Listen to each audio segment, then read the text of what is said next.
Hello दोस्तों, welcome to your own channel Credible. आज ये हमारे सीजल 2019 के प्रीवियस ईयर हिस्ट्री क्वेश्चंस का आखिरी दिन है सीरीज का। आज हम कहते हैं सीजल 2019 के 9 मार्च 2020 के कहते हैं क्वेश्चंस डिस्कस करेंगे। चलिए आगे चलते हैं। हमारा पहला क्वेश्चन ये है कि फतेहाबाद जो डिस्ट्रिक्ट है वहाँ से कहते हैं जो हेडक्वार्टर फाउंड हुआ है जिसका नाम कहते हैं किसने अपने बेटे फतेह खान के नाम पे रखा है। फिरोज शाह तुगलक, अलाउद्दीन खिलजी, हुमायूं, गयासुद्दीन तुगलक। तो इसका आंसर है फिरोज शाह तुगलक। फिरोज शाह तुगलक ने अपने बेटे फतेह खां के नाम पे उस डिस्ट्रिक्ट का नाम फतेहाबाद रखा है। अब जान लेते हैं तुगलक डायनेस्टी के बारे में कुछ चीज़ें। डायनेस्टी ज़्यादातर पूछी जाती है किसने स्टार्ट की, किस पे ख़त्म हुई, आखिरी रूलर, फर्स्ट रूलर। तो जो डायनेस्टी स्टार्ट करी गई थी गयासुद्दीन तुगलक के द्वारा। ये भी पूछा जा चुका है गयासुद्दीन तुगलक का असली नाम क्या है। तो असली नाम जो है गयासुद्दीन तुगलक का वो है गाजी मलिक। क्या नाम है? गाजी मलिक। इनका कहते हैं कॉन्फ्लिक्ट था सूफी संत नसीम उद्दीन औलिया के साथ। ये भी पूछा जाता है। फिरोज शाह तुगलक के बारे में कुछ चीज़ जान लेते हैं। फिरोज शाह तुगलक ने फाउंड किया था फिरोजपुर, फिरोज शाह कोटला, जौनपुर, फतेहाबाद। ये सब फाउंड किया गया था फिरोज शाह तुगलक के बारे में। और फिरोज शाह तुगलक को स्लेव्स का बहुत ज़्यादा शौक था, तो इसलिए इन्होंने कहते हैं एक अलग से डिपार्टमेंट बना रखा था जिसका नाम था दीवान ए बंदगन। ये स्पेशली स्लेव्स के लिए डिपार्टमेंट था। और ये क्वेश्चन पूछा भी गया है कि ये जो दीवान ए बंदगन है किस चीज़ से रिलेटेड है। तो ये स्लेव डिपार्टमेंट से रिलेटेड है। अगर लास्ट रूलर की बात करी जाए तुगलक डायनेस्टी की, वो है नसीर उद्दीन तुगलक। इसी के टाइम पे तैमूर ने दिल्ली पे आक्रमण कर दिया था 1398 में। और तैमूर 1399 में वहाँ पे काफ़ी तबाही मचा के चला गया और अपना कहते हैं नॉमिनी कजीर खान को बना के चला गया। तो बाद में कजीर खान ने वहीं से अपनी सैयद डायनेस्टी स्टार्ट करी। और गाइस अब हम एक नई सीरीज लेके आ रहे हैं प्रीवियस ईयर क्वेश्चंस की, जिसमें हम CHSL 2019 के हिस्ट्री के क्वेश्चंस करेंगे। चाहे CHSL हो चाहे CGL हो, हिस्ट्री के क्वेश्चंस होते हैं वो किसी भी पेपर में आ सकते हैं। चलिए आगे चलते हैं। इनमें से किस साल को year of the great divide in demographic history of India कहा गया है? 1931, 1911, 1921 या 1951? तो इसको कहा गया है 1921 को कहा गया। अब आप सोच रहे होंगे क्यों कहा गया है। तो इसको इसलिए कहा गया क्योंकि ये एक ऐसा टाइम पीरियड आया था जब हमारे देश की आबादी घटनी शुरू हो गई थी। वो ऐसा क्यों हो रहा था? क्योंकि उस वक्त एक ऐसी डिसीज आ गई थी जिसके कहते इलाज नहीं था। और कहते महामारी भी चल रही थी और भुखमरी भी काफ़ी हो गई थी। इस वजह से हमारे कहते जो देश की आबादी थी वो घटने लगी थी। इसलिए 1921 को great divide in demographic history of India कहा जाता है। आगे चलते हैं। इनमें से किसने एन अकबरी लिखी है? दाराशिकोई, अब्दुल रहीम खाना, अबुल फैजल या टोडरमल? तो ये लिखी गई है अबुल फैजल के द्वारा। अबुल फैजल कहते हैं अकबर के नवरत्न में से एक हैं। और जो अबुल फैजल है इन्होंने एन अकबरी जो कि कहते हैं अकबर के बारे में बताती है बायोग्राफी एक टाइप से, इसको 3 वॉल्यूम्स में लिखा हुआ है। और कहते हैं इन्होंने ट्रांसलेट करी थी बाइबल को पर्शियन में ट्रांसफर किया था अबुल फजल ने। अगले क्वेश्चन पर चलते हैं हम। किस साल फर्स्ट राउंड टेबल कॉन्फ्रेंस हुई थी लंदन में? ये क्वेश्चन मैं अपने पिछली वीडियो में भी करवा चुका हूँ। अगर आप देखना चाहें तो ऊपर उसका आई लिंक आ रहा होगा, वहाँ से देख सकते हैं। मैंने अच्छी तरह से आपको उसको तीनों राउंड टेबल के बारे में समझाया हुआ है। 1930 में हुई थी, 1919 में हुई थी, 1923 में हुई थी या 1907 में हुई थी?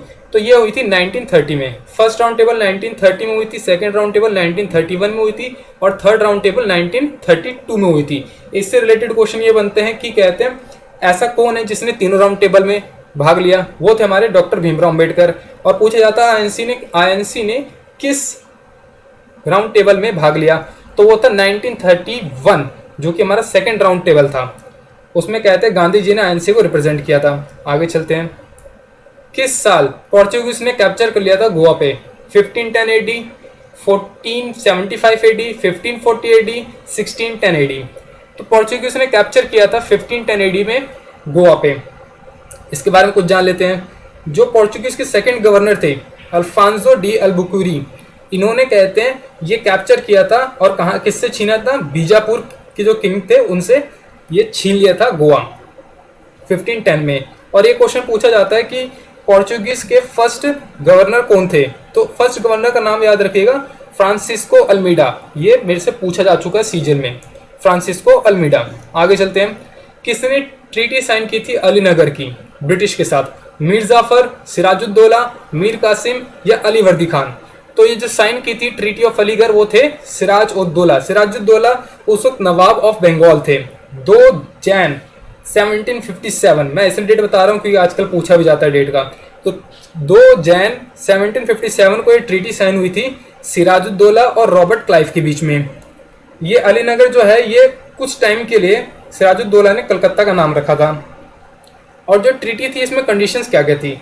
ब्रिटिश ने कंडीशन रखी थी कि कहते जो भी उनके गुड्स जाएंगे उन पर कोई ड्यूटी या टैक्स नहीं लगेगा, उनको कॉइन मिंट करने की वहाँ पे परमिशन दी जाए, और कहते हैं अगर वो कुछ बनाना चाहें कलकत्ता में तो उससे उनको ना रोका जाए। तो इतनी सारी कंडीशन उन्होंने लगा दी थी। और इसी के चलते ये जो ट्रीटी है ये कहते हैं इसने बैटल ऑफ प्लासी को जन्म दिया, जो कि बैटल ऑफ प्लासी लड़ेगी 1757। इसकी पूरी डेट जान लीजिए 23 जून 1757। आगे चलते हैं। इनमें से कहते हैं किस रिवर का वैदिक नाम पुरुषनी है? ये क्वेश्चंस भी आजकल ट्रेंड में ये भी पूछे जाने लग गया है कि किस रिवर का वैदिक नाम कौन सा है। तो इसमें से पुरुषनी किसका नाम है? रवि, सतलुज, ब्यास या चिनाब। तो ये जो पुरुषनी नाम है ये है रवि का। चलिए बाकी रिवर्स के भी वैदिक नेम जान लेते हैं। सतलुज का जैसे शतद्रु या शतुद्री या शतद्रु, मिलता जुलता नाम है। ये कहते हैं सतलुज का वैदिक नाम है। व्यास का जान लेते हैं विपाशा। क्या नाम है व्यास का? विपाशा वैदिक नाम। और चेनाब की बात करी जाए तो उसका नाम है अस्किनी। आगे चलते हैं। इनमें से कहते हैं कौन सी टेल है जो कि रिलेटेड है painting sculpture of Ajanta caves? Panchatantra tales, पेंटेम्योरन tales, Jataka tales, Hitopadesha tales.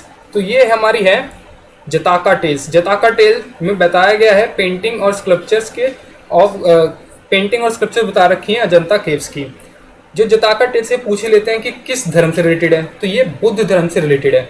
और आपको मैं बताऊंगा कि जैसे जो अजंता केव है, अजंता केव में लगभग 30 केव्स हैं और सारी की सारी बुद्धा से रिलेटेड हैं। ये कहाँ पर है? ये औरंगाबाद महाराष्ट्र में है। और अजंता केव को कहते हैं यूनेस्को वर्ल्ड हेरिटेज साइट घोषित किया गया था 1983 में। ये भी क्वेश्चन पूछा गया 1983 में।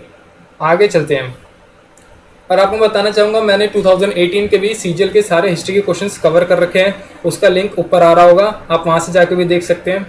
विच of the following event did not occur in 1919? इनमें से कौन सी ऐसी घटना जो 1919 में नहीं हुई? पार्टीशन ऑफ बंगाल, बंगाल का विभाजन, माउंट चैम्सफोर्ड ने अनाउंस किया अपना रिफॉर्म, या फिर कहते हैं रोल्ट एक्ट, या फिर जलियांवाला बाग कांड। तो इनमें से जो नहीं हुआ 1919 में वो है बंगाल का विभाजन। बंगाल का विभाजन शुरू हुआ था 1905 में। आगे चलते हैं। इनमें से कौन है जिसने इनिशिएट किया, स्टार्ट किया दीन ए इलाही धर्म? ये एक नया धर्म बनाया गया था किसके द्वारा? अकबर, बाबर, जहांगीर या हुमायूं? ये बनाया गया था अकबर के द्वारा। और इसको खाली 3 लोगों ने ही 3 लोग इसमें शामिल हुए थे, अपनाया था 3 लोगों ने। पहले थे बीरबल, अबुल फैजल और फैजी। ये तीनों इसके नवरत्न थे, इन्होंने इसको अपनाया था। कई बार ये पूछा जाता है अकबर को कहाँ पे बरी किया गया, तो अकबर को सिकंदरा आगरा में बरी करा गया है। बरीड मतलब कि दफनाया गया है। आगे चलते हैं। इनमें से किसको नोबेल प्राइज 1913 में मिला और नाइटहुड 1915 में? नाइटहुड से आप अपने आप समझ गए होंगे ये कौन होंगे। चलिए तब भी मैं ऑप्शंस पढ़ देता हूँ। महात्मा गांधी, रविन्द्रनाथ टैगोर, सरोजिनी नायडू या मदर टेरेसा? ये थे हमारे रविन्द्रनाथ टैगोर। महात्मा गांधी जी को राष्ट्रपिता का टाइटल किसने दिया था? सुभाष चंद्र बोस ने दिया था। सरोजिनी नायडू पहली महिला गवर्नर थी, और ये कहाँ की गवर्नर बनी थी? उत्तर प्रदेश की। आगे चलते हैं। किसको एग्जीक्यूट किया गया था लाहौर में क्योंकि उसने गद्दार कॉन्स्पिरेसी में एक रोल निभाया था?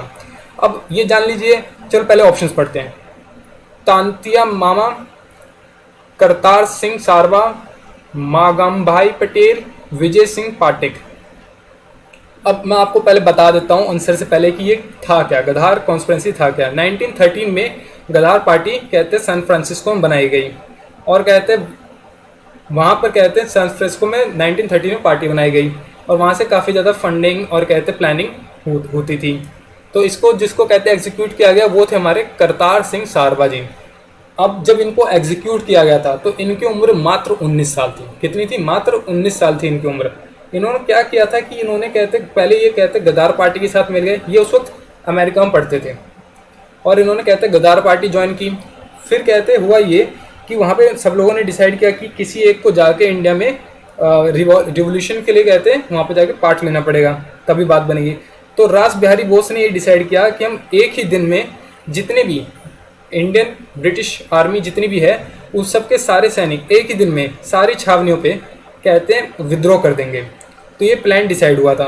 पर इन्हीं के एक बंदे कृपाल सिंह ने, ये भी पूछ लिया जाता है किसने गद्दारी की थी, कृपाल सिंह ने ब्रिटिशर्स के साथ मिलकर उनको सारी की सारी बात बता दी थी। तो पहले इसकी डेट रखी गई थी, मतलब जो अटैक होना था, विद्रोह होना था, उसकी डेट रखी गई थी 21 फरवरी 1915। पर जब कृपाल सिंह ने ब्रिटिशर्स को बता दी तो उसकी डेट चेंज करके कर दी गई थी 19 फरवरी। फिर दोबारा से कृपाल सिंह बता देता ब्रिटिशर्स को। फिर कहते ब्रिटिशर्स एक्शन में आ जाते हैं और कहते हैं इन सबको पकड़ना शुरू कर देते हैं और करतार सिंह को बाकी सब के साथ फांसी दे दी जाती है 16 नवंबर 1915 में। आगे चलते हैं। इनमें से कौन सा ऐसा मॉन्यूमेंट है जो कि कहते हैं मिलता जुलता है फ्रेंच वॉर मेमोरियल, जो कि आर्क डी ट्रायम्फे के साथ, Charminar, Victoria Memorial, Gateway of India या इंडिया गेट। यह है इंडिया गेट। चार मीनार हमारा हैदराबाद में है, विक्टोरिया मेमोरियल हमारा कलकत्ता में है और गेटवे ऑफ इंडिया हमारा मुंबई में है और इंडिया गेट दिल्ली में है। आगे चलते हैं। इनमें से कौन सा एक टाइप नहीं है सैक्रिफाइस का, जो कि कहते हैं किंग के द्वारा किया जाता था एंशिएंट इंडिया में अपनी पोजीशन दबदबा बनाने के लिए। ऑप्शन 1 है मुवेंदलन, वाजपेयी, राजूस्य, अश्वमेघ। तो ये है मुवेंदलम क्या था कि कहते चोला राजाओं के द्वारा ये टाइटल दिया जाता था किसको, कहते हैं जो रिच लैंड ओनर्स थे, जो कहते हैं किंग के लिए काम किया करते थे। वाजपेयी के बारे में थोड़ी बहुत बता देता हूँ आपको। वाजपेयी भी एक रस्म होती थी जिसमें 7 घोड़ों को रथ के साथ बांध करके उसकी रेस कराई जाती थी और ज़्यादातर उसमें राजा का घोड़ा जीतता था। राजस्व में क्या होता था, राजस्व में ये होता था उसमें भी घोड़े की पूजा करी जाती थी और उससे ये मान्यता थी कि जो भी इसको राजस्व को करता है और पूरे अच्छे से तरीके से कर देता है उसको कहते हैं इंद्र के कोर्ट में, मतलब जो इंद्र भगवान है उनके सभा में एक मेंबर के तौर पे जगह मिलती है। और इसमें कहते हैं घोड़े की बलि नहीं दी जाती थी, जबकि अश्वमेघ जो था उसमें घोड़े की पूजा कर जाती है और उसको 1 साल के लिए छोड़ दिया जाता है। वो जहाँ जहाँ तक जाता है वो सारा हिस्सा राजा को जाता है और जो उसको रोकता है उससे राजा से लड़ाई करनी पड़ती है। और फिर जब 1 साल के बाद घोड़ा वापस घूम के उसको लेके आया जाता है तो कहते हैं उसकी बलि दे दी जाती है अश्वमेघ यज्ञ में। आगे चलते हैं। इनमें से कौन सी करेक्ट पेयर है जो डिस्क्राइब करता है चोला इंस्क्रिप्शंस को। Brahmadeya, land gifted to temple, shalabhoga मतलब कि लैंड गिफ्टेड टू ब्राह्मण्स, और Pallichandam land donated to Jain institutions, वेलांगनी land of Brahmin present peasant properties. तो यह है Pallichandam land donated to Jain institutions. So guys आज के लिए इतना ही। Thank you for watching the video. If you like it then share it and subscribe it.